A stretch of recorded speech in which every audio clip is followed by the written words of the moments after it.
मैं प्रचंड हूँ मैं दुख हरता। નમસ્કાર, હર હર મહાદેવ. હું નિકુંજ. અમારી નવી યુટ્યુબ ચેનલ શિવ જ્ઞાન શિવ ઉપાસક ચેનલમાં આપ દરેક ભક્તોનું હાર્દિક સ્વાગત કરું છું.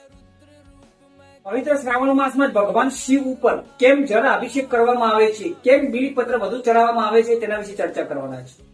અને શ્રાવણ માસમાં જ સમુદ્ર મંથન થયું હતું. ત્યારે સમુદ્ર મંથન દરમિયાન સમુદ્રમાંથી હળહળ કાળકૂટ નામનું વિષ નીકળ્યું હતું. એ કાળકૂટ નામનું વિષ એટલું ભયંકર હતું, જો એનું એક ટીપું પણ પૃથ્વી ઉપર પડી જાય, પૃથ્વી ઉપરની જીવ સૃષ્ટિનો વિનાશ થાય તેવું હતું. જેથી ભગવાન શિવે જીવ સૃષ્ટિને બચાવવા માટે થઈને એક પલનો પણ વિચાર ન કર્યો અને તે ભયંકર હળહળ કાળકૂટ નામનું વિષ તેમને સ્વીકારી, એટલે કે પી લીધું. ભગવાન શિવે તે કાળકૂટ નામનું ભયંકર વિષ ગળામાં રાખ્યું, જેના કારણે ભગવાન શિવને નીલકંઠ તરીકે પણ ઓળખવામાં આવે છે. અને એ કાળકૂટ નામનું વિષ એટલું ભયંકર અને હળહળ હતું, જેથી ભગવાન શિવને ખૂબ જ વેદના થતી હતી.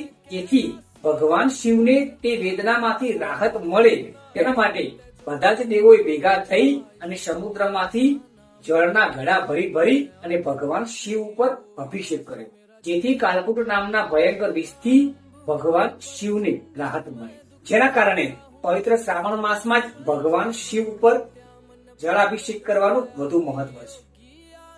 પવિત્ર શ્રાવણ માસમાં જ કેમ ભગવાન શિવ ઉપર બિલ્વપત્ર વધુ ચડાવવામાં આવે છે? કારણ કે બિલ્વપત્ર એ ઝેરનું શોષણ કરે છે, જેથી ભગવાન શિવે જે ભયંકર કાળકૂટ નામનું વિષ પીધું હતું તેમાંથી રાહત મળે, એટલે કે બિલ્વપત્ર તે ઝેરને શોષી લે અને ભગવાન શિવને તે કાળકૂટ નામના ભયંકર વિષથી રાહત મળે.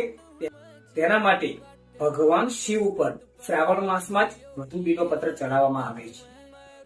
જો મિત્રો આપ સૌની શિવ જ્ઞાન શિવ ઉપાસક ચેનલ મારફતે જો તમને કંઈક નવું જાણવા મળ્યું હોય તો ફટાફટ શિવ જ્ઞાન શિવ ઉપાસક ચેનલ વધુમાં વધુ સબસ્ક્રાઇબ કરો, શેર કરો, લાઈક કરો, ફોલો કરો, જેથી ભગવાન શિવનું જ્ઞાન, જેથી ભગવાન શિવની વાત અમે દરેક ભક્તો સુધી પહોંચાડી શકીએ. એક લાઈક દરેક જીવ માત્રના કલ્યાણ માટે. કોમેન્ટ્સમાં હર હર મહાદેવ લખવાનું ભૂલશો નહીં. હર હર મહાદેવ. જય કાશી વિશ્વનાથ. નમસ્કાર.